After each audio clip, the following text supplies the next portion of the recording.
berbincang lagi mengenai masalah seputar autoimun. Namun kali ini bintang tamu saya adalah Profesor Dr. Aru Sudoyo, spesialis penyakit dalam, konsultan hematologi dan onkologi medik. Jadi perbincangan kita mengenai seputar darah, impactnya dengan autoimun ini apa. Selamat datang dokter. Bagaimana bisa dijelaskan mengenai kaitan autoimun dengan darah ini bagaimana? Ya, jadi pertama kita mesti melihat dulu istilah autoimun ya. Artinya tubuh itu menghasilkan antibodi yang menyerang komponen dari badan sendiri. Betul. Nah, dalam hal hematologi atau ilmu darah itu autoimun itu artinya antibodi yang menyerang sel darah. Bisa sel darah merah menghasilkan turunnya HB, kita sebut anemia hemolitik autoimun, atau AIHA dalam bahasa Inggris, atau antibodi yang menyerang trombosit. Nah, di sini karena sifatnya adalah imun, maka disebut purpura atau biru-biru trombositopenik imun. Yang bilur-bilur biru kalau kata orang zaman dulu kayak dicubit setan itu ya, Prof ya? Ya, tapi lebih besar. Lebih besar bilur-bilur birunya? Lebih besar. Tanpa sebab muncul sendiri? Ya, dan sebetulnya sebabnya adalah adanya autoimun itu. Ada auto antibody namanya. Nah, itu menghancurkan sel trombosit yang diproduksi oleh tubuh. Sehingga akan didapatkan nilai atau jumlah trombosit yang turun. Kita tahunya sampai berapa Prof turunnya itu? Oh, bisa sampai 0 dalam hitungan. Tapi masih bisa bertahan hidup ya dengan 0 ya? Salah satu sifat dari ITP adalah bahwa dia bahasa Inggrisnya kita sebut ITP atau ITP adalah bahwa pendarahan tidak mudah terjadi walaupun trombositnya itu rendah. Berbeda dengan penyakit demam berdarah, di mana akibat dari virus itu maka dropnya itu cepat menimbulkan pendarahan. Tapi lebih banyak yang namanya hematom atau biru-biru itu. Jadi seperti itu yang kita maksud dengan autoimun pada hematologi atau autoimun pada ilmu penyakit darah. Penanganan sendiri bagaimana dok? Sebetulnya apa yang harus dilakukan? Ya, sebenarnya mirip dengan autoimun yang lain, lupus dan sebagainya. Ya, kita memberikan obat yang menekan berlebihnya sistem imun itu. Kita mulai dengan obat-obat steroid dan sebagainya. Pada ITP atau ITP, salah satu opsi adalah pengambilan limpa. Dikarenakan? Karena antibodinya itu melapisi dinding dalam dari limpa itu. Jadi trombosit itu dihancurkan di limpa. Jadi salah satu opsi, bahkan kalau di guideline atau di petunjuk penlaksanasan ITP internasional, sesudah steroid dianggap nggak berhasil, tawaran berikutnya adalah splenektomi atau pengambilan limpa itu, baru obat-obat lain. Tapi di sini karena kita tidak terlalu suka untuk diambil limpanya pada umumnya orang-orang kita, maka opsinya adalah obat, terakhir baru diambil limpanya kalau perlu. Nah, ini pengambilan limpa pasti mungkin awam berpendapat akan berefek terhadap kualitas hidup. Sebetulnya ya, limpa itu sama dengan kelenjar getah benih kita, hanya dia besar. Jadi berfungsi sebagai dalam ilmu kekebalan tubuh, dalam kekebalan tubuh itu. Tapi dia bukan satu-satunya, sehingga kalau dia ambil, kekebalan tubuh kita turun sebentar, gampang kena flu sebagainya ya. Sesudah itu akan kembali normal karena sistem kekebalan yang kita lain akan ambil alih. Hanya pada waktu mau diambil limpa, biasanya kami lindungi dengan vaksinasi terhadap infeksi radang nafas dulu. Itu aja. Lain dari itu sih tidak ada dampak apa-apa.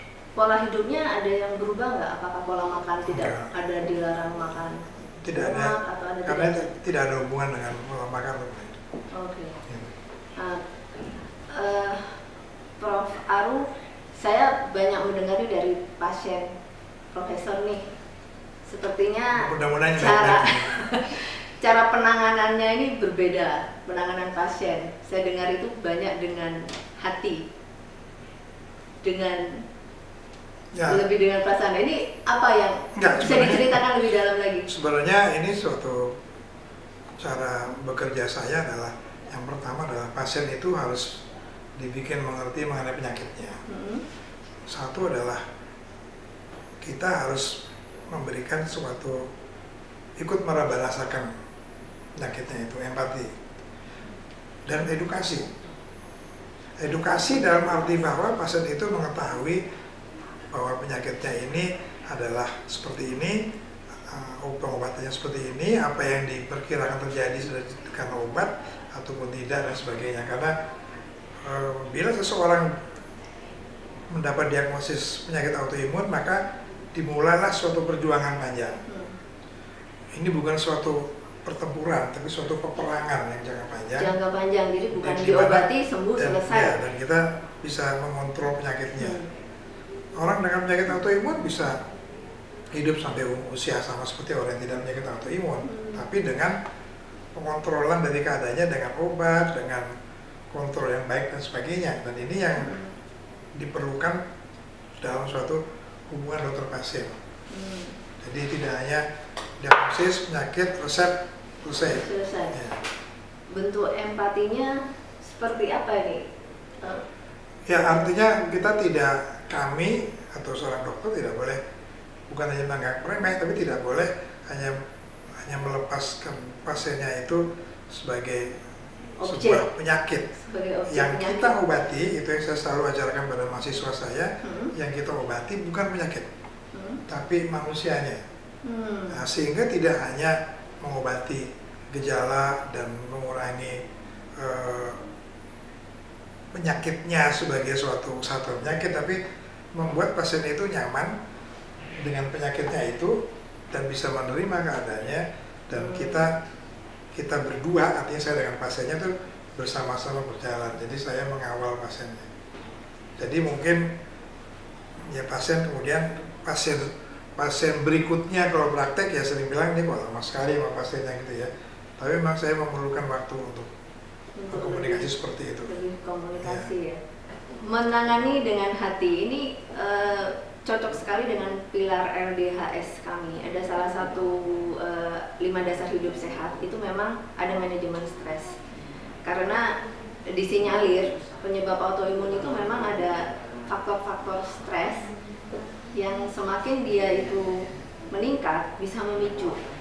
Mungkin dengan ada pemahaman pertama tadi itu kan disebutkan kita accepted dulu, kita menerima dulu bahwa oh saya sakitnya autoimun, dan tahap menerima ini mungkin tidak mudah tanpa bantuan dari dokter yang menangani si pasien. Mungkin itu ya Prof.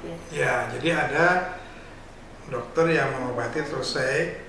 Tapi kalau untuk penyakit autoimun, dokter itu sebaiknya mengawal terus.